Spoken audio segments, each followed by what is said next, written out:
بسم اللہ الرحمن الرحیم نحمدہ ونصلی ونسلم علی رسولہ الکریم اما بعد اللہم صلی علی سیدنا سید القاہرین علی اعداء رب العالمین الساخرین من الجن والانس والشیاطین انک میتون میتون یا عزیز یا جمیل عزیزا جمیلا ملکا کریما رب لا تذرنی فردا وانت خیر الوارثین۔ آج میں اپنے ان بھائیوں کے لیے، ان دوستوں کے لیے ایک وظیفہ لے کر آیا ہوں جو اپنی اولاد کی وجہ سے بہت زیادہ پریشان ہیں۔ اولادیں بگڑ چکی ہیں، اولادیں نافرمان ہو چکی ہیں، اور اولادیں ماں باپ کا کہا نہیں مانتی، والدین کی زندگیاں اجیرن ہو چکی ہیں اور ان کی زندگی سسک سسک کے گزر رہی ہے۔ ایسے حضرات کے لیے قرآن کریم کا ایک بہترین عمل، بہترین آیت مبارکہ لے کر آیا ہوں۔ جو بندہ اس کو روزانہ 11 مرتبہ پڑھنے کا اہتمام کرے گا، اگر اولاد ہے تو اللہ تعالیٰ انشاءاللہ نیک صالح بنا دیں گے، اور اگر ابھی اس کی اولاد نہیں ہے تو اللہ تعالیٰ نیک صالح اولاد عطا فرمائیں گے۔ قرآن کریم میں اللہ جل جلالہ نے ایک منظر پیش کیا ہے کہ جو انسان دنیا میں نیک اعمال کرتا ہے اور نیکی والی زندگی گزارتا ہے، اس کے ساتھ اس کے گھر والے اور اولاد اس کے ساتھ ساتھ چلتی ہے، اللہ تعالیٰ قیامت کے دن ان کو جنت میں آپس میں ملائیں گے۔ دنیا کا ایک طے شدہ اصول ہے، جو حقیقی ماں باپ ہیں، جن کو اللہ تعالیٰ نے محبت اور پیار اولاد کی دی ہوتی ہے، آپ زندگی میں دیکھیں، اگر آپ صاحب اولاد ہیں تو یقیناً یہ آپ میری بات کی تائید کریں گے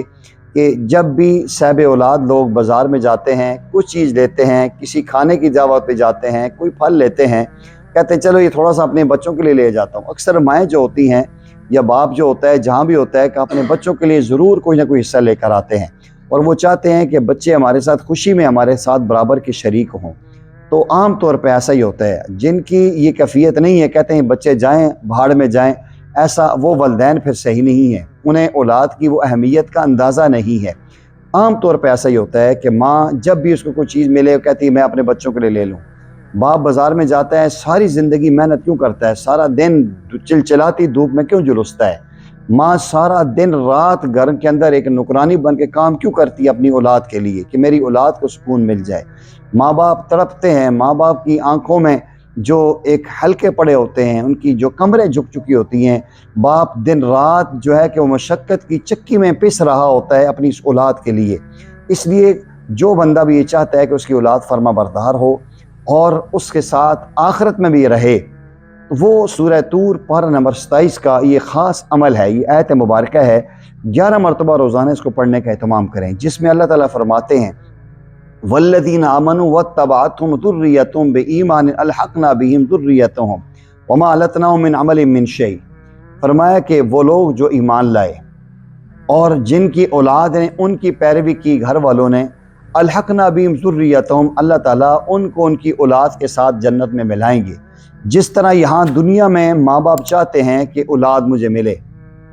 ہر ماں چاہتی ہے کہ بیٹا مجھے ملے، جب شادی شدہ ہوتا ہے تو ماں کی چاہت ہوتی ہے عید پہ، خوشی کے کسی بھی ایونٹ میں وہ بچہ میری آنکھوں کے سامنے آئے، تو اہل جنت میں بھی جا کر کہیں گے کہ یہ بچے ہمارے ساتھ آئیں اور ہمارے ساتھ جنت میں رہیں۔ تو اللہ جل جلالہ فرماتے ہیں الحقنا بہم ذریتہم، ہم ان کی اولاد کو ان کے ساتھ ملا دیں گے۔ جو مسلمان بھائی اور بہن ہمیشہ اس چیز کا اہتمام کریں، 11 مرتبہ یہ دعا ابتدائی کم از کم 11 دن یا 21 دن پڑھنے کا اہتمام کریں۔ جن کی اولاد نافرمان ہے، انشاءاللہ اس کی برکت سے پڑھ کے دعا کریں گے، پانی پہ دم کر کے اپنی اولاد کو پلائیں گے، اللہ تعالیٰ اس سورہ طور کی آیت نمبر 21 کی برکت سے اللہ اس کے اندر نافرمانی کا عنصر نکال دیں گے۔ اور جو نوجوان بچے یا بچیاں بھی ان کی شادی نہیں ہوئی، وہ اس نیت سے پڑھنا شروع کریں کہ انشاءاللہ 11 دن کا عمل ہے، ہم نے کر لینا ہے، اگر اللہ تعالیٰ ہمیں اولاد دیں گے تو انشاءاللہ نیک صالح ہوگی۔ سورہ طور پارہ 27 ہے، آیت نمبر 21 ہے وَالَّذِينَ آمَنُوا وَاتَّبَعَتْهُمْ ذُرِّيَّتُهُمْ بِإِيمَانٍ أَلْحَقْنَا بِهِمْ ذُرِّيَّتَهُمْ۔ یہ اتنی آیت مبارکہ 11 مرتبہ 11 دن پڑھنے کا اہتمام کریں، دعا کریں، انشاءاللہ العزیز اللہ کریم کرم فرماتے ہوئے اس آیت مبارکہ کی برکت سے آپ کی اولادوں کو صالح بنا دیں گے، آپ کا فرما بردار بنا دیں گے، اور انشاءاللہ آپ کی آنکھوں کی ٹھنڈک بن جائے گی۔ اللہ تعالیٰ تمام مسلمانوں کی اولادوں کو نیک صالح فرمائے، اور اس ویڈیو کو جتنا زیادہ ہو سکتا ہے شیئر کرنے کی کوشش کریں۔ وآخر دعوانا ان الحمد للہ رب العالمین۔